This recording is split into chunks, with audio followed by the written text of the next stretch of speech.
Let me just say this too. There's a lot of myths and rumors out there and folks pounding their chests like King Kong about what this bill does and what it doesn't do. First of all, you know, I don't want socialized medicine.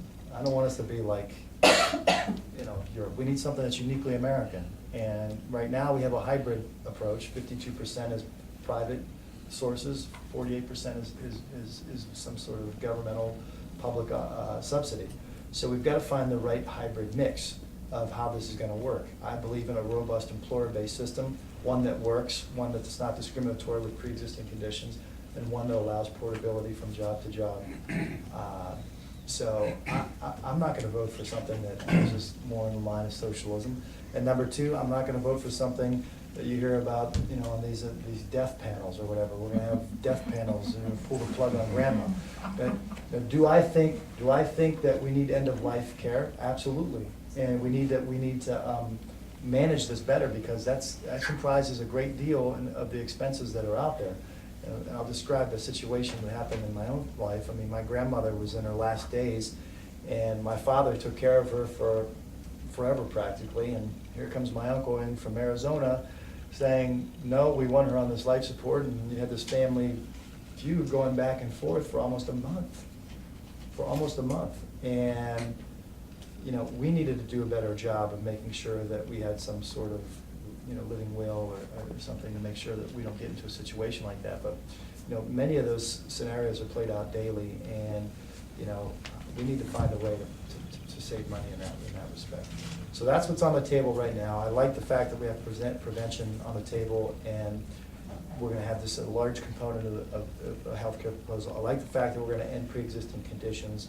I don't like the fact that we're not asking more of insurance companies, and we're not asking more money to be siphoned out of the system so it doesn't cost people more. So I hope some of these get addressed. But we haven't had the bill yet. They're combining we passed out all three committees in the House, and they're combining it, but we haven't even gotten a printed copy of it yet to read what those committees have done. So I am withholding judgment on how I'm going to support this until I can finish reading that bill. Where do part-time employees fit into this whole policy?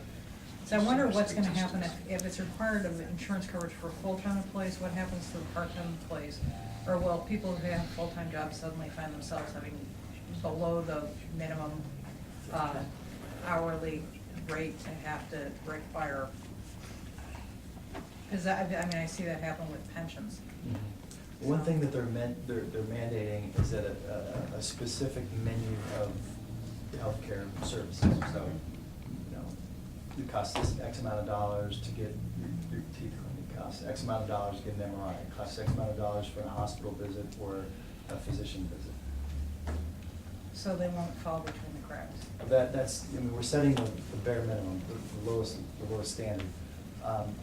The fear is that, and you're talking to someone who's been in aviation now for 17 years, that when you set the minimums, folks don't always strive to shoot above it. You know, they see this as the lowest denominator, and that's what they strive to. We've seen that with regional airlines and the like. My fear is that if we set the lowest, you know, that's going to be it. That even the folks who are offering, you know, these Cadillac healthcare plans, they're just going to shoot for the minimum. So we've got to be careful to provide the right incentive. I used to work in health insurance, that's why. Do you think, let me ask you this question, you work in health insurance, do you think health insurance companies are rationing care right now? Oh, absolutely. Oh, there's no question about it. I mean, they're not a non-profit organization there. I mean, they're there to make money. So provide a service and make money. So absolutely, do I think that health insurance determines almost everything? But it's not just health insurance, it's malpractice insurance. I mean, it's this huge web of interrelated things that is not going to be easy to untangle. I mean, it's got to be, but it's not going to be easy. So. I'm sorry. Well, you said that free clinics may be included in some kind of government funding package. How would you ensure that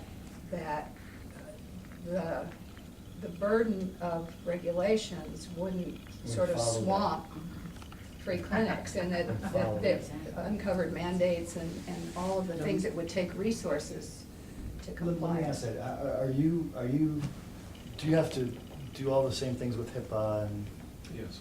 so you have, so those We regulations? have those, you- yes. Okay. What, was there anything in particular, any regulations in particular you would?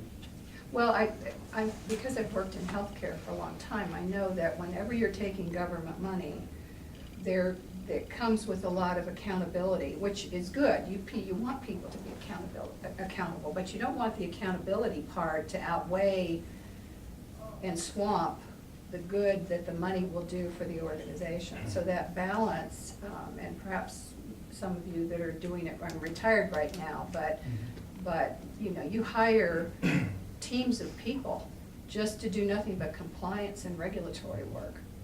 And so you would want to be sure that there would be reasonable compliance and accountability, but you wouldn't be spending all the money you get just to do that piece. I've been in healthcare about 5 years. Prior to that was banking, but what I realized is healthcare is very fractured. It is a very a web of various components that don't work real well together. As you know, the state is now taxing hospitals. We are being taxed. I don't care what you call it, it's a tax. So that, in addition to the, as you said earlier, people visiting the ER and more charity care is really putting a burden on the health system. You mentioned the plan in the House. Aren't there 3 in the House and 2 in the Senate? Yeah, And Zach Space, is that the one you're talking about? Yeah, Zach Space and Betty Sutton. Congresswoman I think Sutton. that has some merit because of the wellness, because of other aspects of it. It's the best one I've heard, but